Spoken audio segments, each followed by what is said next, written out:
گزشتہ صدی میں جو چند بدنام ترین کرپٹ حکمران گزرے ہیں ان میں سے ایک فلپائن کا صدر فرڈینینڈ مارکس تھا۔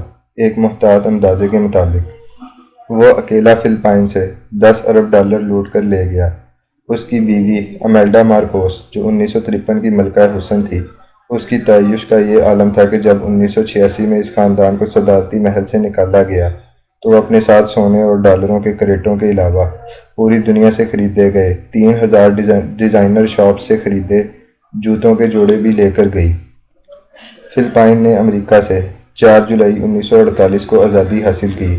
امریکہ نے اس ملک کو 2 بڑے تحفے دیے، ایک کرپٹ جمہوری نظام اور دوسرا منیلا شہر کو جسم فروشی اور قحبہ گری کے اڈے میں تبدیل کرنا۔ امریکی فوج کی ایک پوری یونٹ پورے فلپائن سے کمسن بچیوں کو گھیر کر میٹرو منیلا اور مکاتی کے علاقوں میں سجائے گئے بازاروں میں لا کر بٹھاتی، جہاں امریکی فوجی اپنی شامیں رنگین کیا کرتے۔ مارکوس نے قانون کی تعلیم مکمل کرنے کے بعد سیاست میں حصہ لینا شروع کیا اور وہ ایک دن فلپائن کے پہلے صدر مینوئل روکسس کا اسسٹنٹ مقرر ہو گیا۔ اس کے بعد وہ 1949 سے 1959 تک 10 سال اسمبلی کا رکن رہا، پھر اسے سینیٹر بنا دیا گیا جہاں وہ 2 سال سینٹ کا صدر بھی رہا۔ اس نے 30 دسمبر 1965 کو صدارتی الیکشن لڑا اور 4 سال کے لیے صدر منتخب ہو گیا۔ وہ دوبارہ صدر منتخب ہو گیا مگر اب اس کی کرپشن کے افسانے منظر عام پر آ چکے تھے۔ اس کے خلاف طلباء کی ایک احتجاجی تحریک شروع ہو گئی۔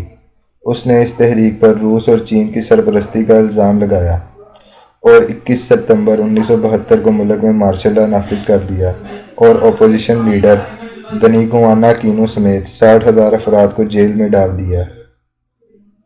مارشل لا کے تحت وسیع اختیارات ملتے ہی اس نے اپنی بیوی امیلڈا کو میٹروپولیٹن منیلا کا گورنر لگا دیا، جو اس عہدے پر اس کی صدارت سے سبکدوشی تک موجود رہی۔ اس طاقتور خاتون نے اپنے لاتعداد رشتہ داروں کو ملک کے اہم عہدوں پر تعینات کیا اور وہی اصل حکمران تصور ہوتی تھی۔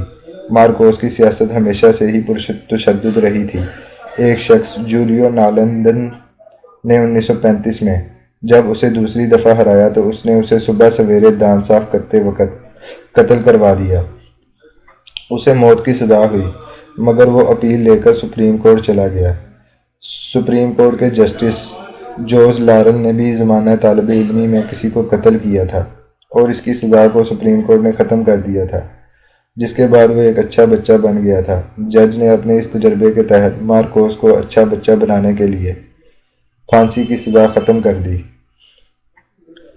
مارکوس فلپائن کا پہلا حکمران تھا جس نے کرپشن اور عیاشی کے لیے ملک کو قرضوں کی دلدل کی طرف گھسیٹا۔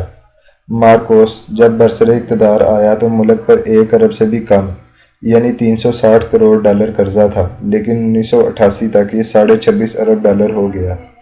پورا ملک غربت و افلاس کی چکی میں پس رہا تھا مگر مارکوس خاندان ان قرضوں سے پروجیکٹ بنانے اور کرپشن کر کے سرمایہ باہر بھیجتے رہے۔ اس کے خلاف زبردست تحریک کا آغاز ہوا جس میں تمام اپوزیشن پارٹیاں شامل تھیں۔ دسمبر 1970 میں ایک فوجی بغاوت پکڑی گئی۔ کہا جاتا ہے کہ اس نے مرینڈا پلازا پر خود ایک دہشت گردی کا حملہ کروایا تاکہ اس بہانے مارشل لا لگا سکے، اور اس نے جولائی 1973 میں مارشل لا کے حق میں ایک ریفرینڈم کروایا جس میں 91% ووٹ پڑے۔ اس کے نتیجے میں اس نے مارشل لا لگا دیا۔ اس کی 12 رکنی کابینہ میں آدھے جنرل تھے۔ یہ مارشل لا 9 سال تک چلتا رہا اور ان 9 سالوں میں جمہوریت کے سب سے بڑے چیمپئن امریکہ نے فلپائن کو $2.5 ارب براہ راست امداد دی اور $5.5 ارب ورلڈ بینک اور IMF سے لے کر دیے۔ مارشل لا ختم ہونے کے 2 سال بعد 21 اگست 1983 کو اس کا مخالف بنیگنوا اکینو جب امریکی اشیرباد سے ملک واپس آیا تو اسے جہاز کی سیڑھیوں پر ہی قتل کر دیا گیا۔ اس کے بعد امریکی اس جمہوری مارکوس سے ناراض ہو گئے۔ امریکیوں نے اپنا اگلا مہرہ تیار کر رکھا تھا جسے اس نے قتل کروا دیا تھا۔ وہ اس دوران پریشانی کے عالم میں شدید بیمار پڑ گیا۔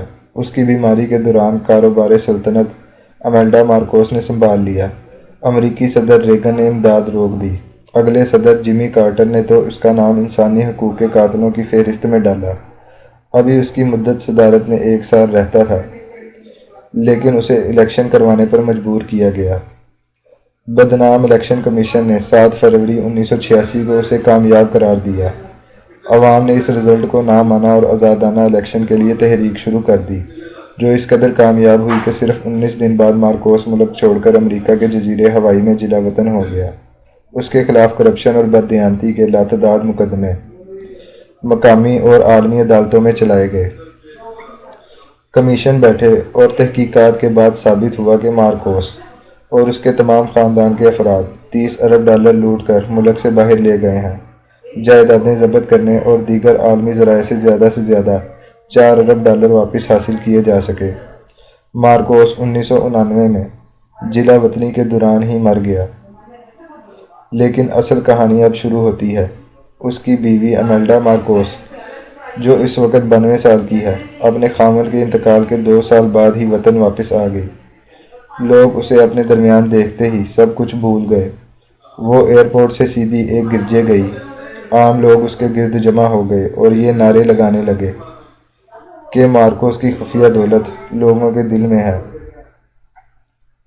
اس پر ٹیکساس حکام نے مقدمہ درج کیا، لیکن رائے عامہ اسے مسلسل معصوم کہتی رہی۔ اس کے مخالف اکینو کی حکومت اب اس کے خاوند کی طرح ہی کرپٹ مشہور ہو چکی تھی۔ امیلڈا مارکوس کا بیانیہ عوام میں بکنے لگا، کیونکہ لوگ اب اس کے خاندان کی کرپشن بھول کر اکینو خاندان کے خلاف احتجاج کر رہے تھے۔ آج 36 سال بعد مارکوس کا ہزاروں ایکڑ والا گھر، جسے ٹورازم محکمے نے بنا کر دیا تھا، وہ ان کا خاندانی مزار اور میوزیم بن چکا ہے۔ لوٹی ہوئی دولت میں سے اکثر خاندان کے پاس واپس آ چکی ہے۔ امیلڈا کا بیٹا فرنینڈس جونیئر مارکوس اگلے الیکشنوں کے لیے مضبوط ترین صدارتی امیدوار ہے۔ اسے فلپائن کے عوام پیار سے بونگ بونگ کہتے ہیں۔ آج پورے فلپائن میں کوئی شخص اگر یہ کہے کہ بونگ بونگ کا باپ مارکوس ایک کرپٹ اور بددیانت حکمران تھا، تو لوگ اس کا گریباں تھام لیتے ہیں۔ حیران کن بات یہ ہے کہ موجودہ صدر روڈریگو ڈیوٹرٹی کی بیٹی سارا، جو اس کے مخالف صدارتی امیدوار تھی، اس نے بھی بونگ بونگ کی حمایت کا اعلان کر دیا ہے۔ بونگ بونگ کا یہ نعرہ بہت مقبول ہے کہ جو مجرم ایک سے زیادہ بار جرم کرتا ہے اور اصلاح نہیں کرتا تو اسے قتل کر دیا جائے۔ جمہوریت اور الیکشن ایک ایسا دھندا ہے جو سچ اور جھوٹ اور امانت و خیانت میں فرق ختم کر دیتا ہے۔ صرف پارٹی تعصب باقی رہ جاتا ہے۔ اسی تعصب میں سیاسی خاندان پلتے ہیں اور عام آدمی پر راج کرتے ہیں۔